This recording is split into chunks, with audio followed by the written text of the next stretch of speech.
अस्सलामुअलैकुम, मैं असदुल्ला ख़ान हूँ। हर रोज़ दिन में कई मरतबा ऐसे लोग मिलते हैं जो ये सवाल करते हैं कि ये बताएं इमरान ख़ान का क्या हो रहा है, क्या इमरान ख़ान बाहर आ रहे हैं, क्या इमरान ख़ान को रिहाई मिल रही है, पाकिस्तान तहरीक-ए-इंसाफ का मुस्तकबिल क्या है। ये सवाल इतना फ्रीक्वेंट होता है, सुबह से लेकर रात तक अक्सर लोग पूछते हैं और मैं उन्हें कहता हूँ कि इमरान ख़ान बज़ाहिर तो यूँ लगता है कि अगर चाहें तो एक दिन में रिहा हो सकते हैं, लेकिन वो इस रास्ते का कोई इख्तियार नहीं कर रहे, इस ऑप्शन को जो है वो मुंतखब नहीं कर रहे या इस ऑप्शन को इस्तेमाल नहीं कर रहे। और उसकी वजह साफ ज़ाहिर है, हमने माजी में देखा है पाकिस्तान में जब भी इस तरह से साबिक़ वज़ीर आज़म या पार्टी के सरबराहान जब उनको गिरफ़्तार होना पड़ता है या वो कैद में डाले जाते हैं, तो हम देखते हैं कि एक वक्त आता है कि वो अपने राब्ते उस्तवार करते हैं, डील बनाते हैं, मुल्क से बाहर चले जाते हैं, खामोश हो जाते हैं और फ़िलहाल वो ये फ़ैसला करते हैं कि फ़िलहाल मुश्किल वक्त को टालो और फ़िलहाल रिहाई इख्तियार करो और गिरफ़्तारी से बाहर निकलो, जेल से बाहर निकलो, आगे की आगे देखी जाएगी। फिर जेल से रिहा होने के बाद वो कुछ अर्सा खामोश रहते हैं, आहिस्ता आहिस्ता वो उनके लिए हालात साज़गार होते हैं और फिर से वो इक़्तिदार के रास्ते पर आन पड़ते हैं। ये ऑप्शन माजी के तमाम वज़ीर आज़म या सरबराहाने जो पार्टी हैं उन सब की तरह ये ऑप्शन इमरान ख़ान के लिए भी अवेलेबल है और हमेशा अवेलेबल शायद रहता है। लेकिन इमरान ख़ान इस रास्ते का इंतखाब नहीं कर रहे। ख़ास तौर पर 8 फरवरी के इंतखाबात के बाद तो उन्होंने ये फ़ैसला किया कि अवाम ने चूँकि बहुत बड़ी तादाद में बाहर निकल कर उनको वोट किया है और उनके लिए लोगों ने अपना फ़ैसला सुनाया है, तो अब कैसे मुमकिन है कि उन लोगों की ख्वाहिश को, उन लोगों के एतमाद को फरामोश करते हुए वो उसी रास्ते का इंतखाब करें जिस रास्ते का माजी के जो वज़ीर आज़म हैं वो करते रहे हैं। वज़ीर आज़म कह लीजिए या और दीगर अहम शख्सियात कह लीजिए, वो ये करते रहे हैं। तो इमरान ख़ान ने इस सफ़र का या इस रास्ते या इस ऑप्शन का इस्तेमाल ना करने का फ़ैसला किया। अच्छा, अब सूरत हाल ये है कि आज जो ख़बर है हमारे पास वो ये है कि न सिर्फ ये कि इमरान ख़ान खामोश होकर नहीं बैठ रहे, बल्कि आज उन्होंने बहुत एग्रेसिव स्ट्रैटेजी इख्तियार करने का फ़ैसला किया है और अपनी पार्टी लीडरशिप को बुलाकर ये कहा है, बल्कि उनकी सरजनिश की है, उनको डांट पिलाई है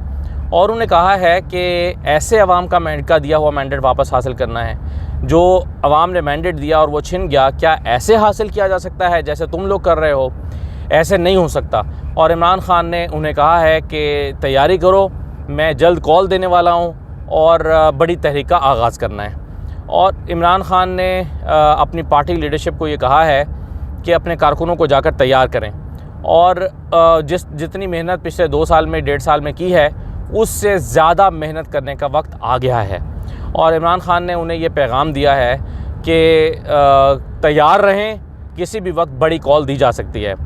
तो इसमें अब ख़बर यह है कि बुनियादी तौर पर इमरान ख़ान साहब के पेश नज़र 2-3 चीज़ें हैं, जिनमें से एक ये है कि वो अप्रैल के महीने में एक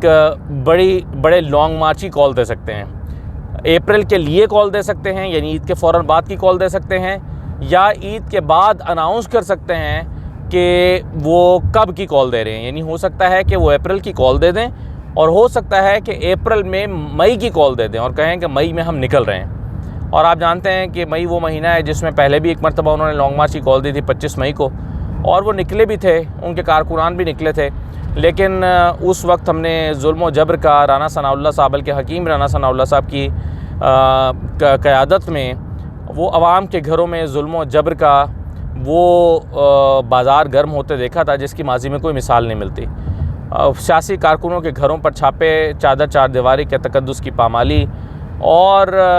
ख़वातीन के गिरबानों पर हाथ डालने के जो मनाजिर हमने 25 मई को देखे थे, वहीं से एक जंग का आगाज़ हुआ था, वहीं से एक एग्रेशन का आगाज़ हुआ था, वहीं से वो गुस्सा शुरू हुआ था, जिससे के बाद फिर बहुत भयानक वाक़यात हमने इस मुल्क में देखे, जिसमें 9 मई भी हुआ, जिसमें ज़मान पार्क के बाहर 2 दिन तमाशा भी लगा रहा, जिसमें ज़िल शाह भी हुआ, जिसमें अरशद शरीफ का कत्ल भी हुआ, बहुत कुछ हुआ। उसके बाद ये कहानी का आगाज़, मैं समझता हूँ इस कहानी का आगाज़ अप्रैल से नहीं हुआ था जब हुकूमत गई थी, बल्कि इस कहानी का आगाज़ जो है वो 25 मई से हुआ था। और 25 मई को अगर एक एहतजाज राना सनाउल्लाह साहब ने करने दिया गया होता और लोग आते इस्लामाबाद में बैठते और इस्लामाबाद में बैठ के चुप करके 1-2-4 दिन बैठ के वापस चले जाते, तो इससे कोई क़यामत बर्पा नहीं हो जानी थी। लेकिन अपनी अना का, आज मैं एक बुक स्टॉल पे किताब देख रहा था, उसका टाइटल था ईगो इज़ एनिमी, जो अना है वो दुश्मन होती है। तो उस अना के हाथों मजबूर होकर राना सनाउल्लाह साहब ने जो कदम उठाया था, उसका नुकसान पूरे मुल्क को भी हुआ और ख़ुद नून लीग को भी हुआ। आज राना सनाउल्लाह साहब भी इक़्तिदार से बाहर बैठे हैं, नवाज शरीफ भी इक़्तिदार से बाहर बैठे हैं। अगरचे उनकी पार्टी ज़बरदस्ती किसी ना किसी तरह मैनेज करके हुकूमत बनाने में कामयाब हो गई है, लेकिन दरअसल ये उनकी हुकूमत नहीं है और ये उसी का सिला वो भुगत रहे हैं। तो इमरान खान ने एक मरतबा फिर इस ऑप्शन का, इस रास्ते का इंतखाब किया है, जिस रास्ते में अगेन एक सियासी जद्दोजहद भी है, जिसमें एक तहरीक का आगाज़ भी हो सकता है। अच्छा, अब आप सवाल करेंगे कि ये कैसे होगा, इमरान खान के जहन में क्या है। इस बात का तो इजहार उन्होंने अपनी पार्टी लीडरशिप से नहीं किया, उन्हें नहीं बताया कि वो क्या करने वाले हैं या वो क्या फ़ैसला कर सकते हैं। तो इमरान खान ने अपनी पार्टी लीडरशिप से फ़िलहाल तैयारी करने का कहा है और कहा है कि कारकुनों को मुतहरिक किया जाए, लेकिन हो सकता है कि उनके जहन में जो बातें हों उनमें से एक ये हो कि वो ग्रैंड अलाइंस बनाने जा रहे हैं। एक ऑप्शन मेरे ख़्याल में उनके जहन में ये है कि वो तमाम पॉलिटिकल पार्टीज़ को साथ मिलाकर एक ग्रैंड अलाइंस तश्कील दें, बिल्कुल वैसे ही जैसे एक PDM बना था। और उससे पहले ऐन मुमकिन है कि तहरीक इंसाफ एक ऑल पार्टीज़ कॉन्फ्रेंस कॉल करे, ऑल पार्टीज़ कॉन्फ्रेंस बुलाए और उसमें वो तमाम सियासी जमातें जो इस वक्त हुकूमत में नहीं हैं उन सबको दावत दी जाए और उनसे पूछा जाए कि इस इंतखाबात, जिसको वो जाली इंतखाब कहते हैं, इन इंतखाबात में अवाम का की जानिब से दिया गया असल जो मैंडेट है उसको वापस हासिल करने के लिए क्या किया जाए।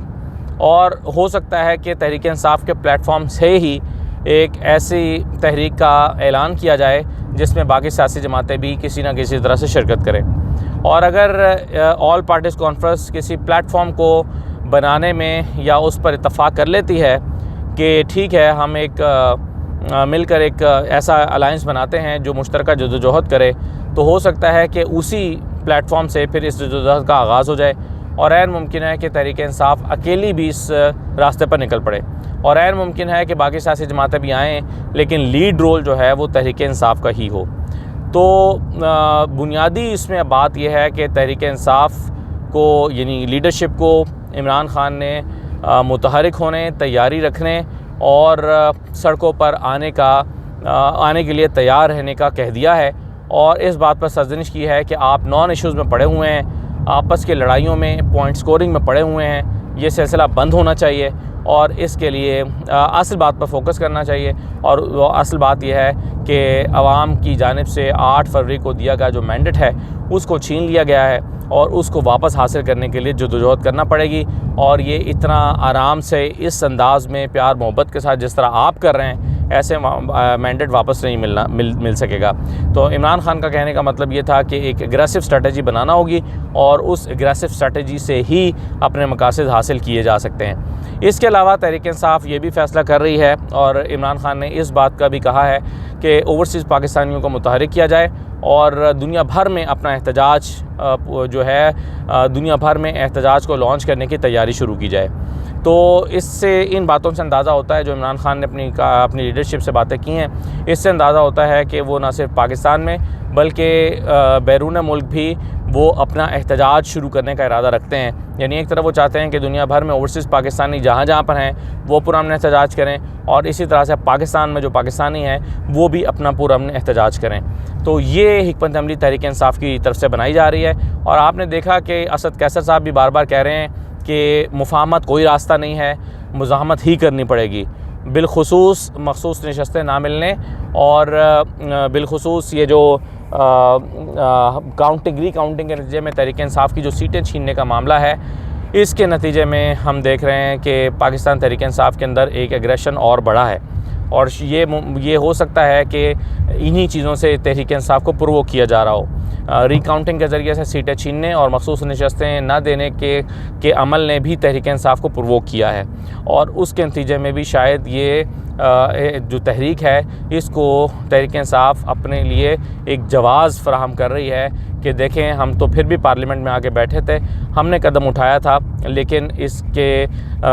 नतीजे में हमारी कमज़ोरी समझा गया है, मुफाहमत को हमारी सीटें छीनी जा रही हैं और हमें दीवार से लगाया जा रहा है, हमें मखसूस नशस्तें भी नहीं दी जा रही। तो ये सारी चीज़ें तहरीक इंसाफ के पेश नज़र हैं और इसके नतीजे में अब एक तहरीक इंसाफ बड़ी तहरीक शुरू करने का इरादा रखती है, जिसके बारे में इमरान खान ने अपनी लीडरशिप को आज कहा भी है। तो ये मेरे पास कुछ अहवाल था ताज़ा तरीन तहरीक इंसाफ के अंदरूनी मामलात का और मुस्तकबिल करीब के हवाले से जो प्लान्स किए जा रहे हैं उसका। इजाज़त दीजिए, अल्लाह हाफ़िज़।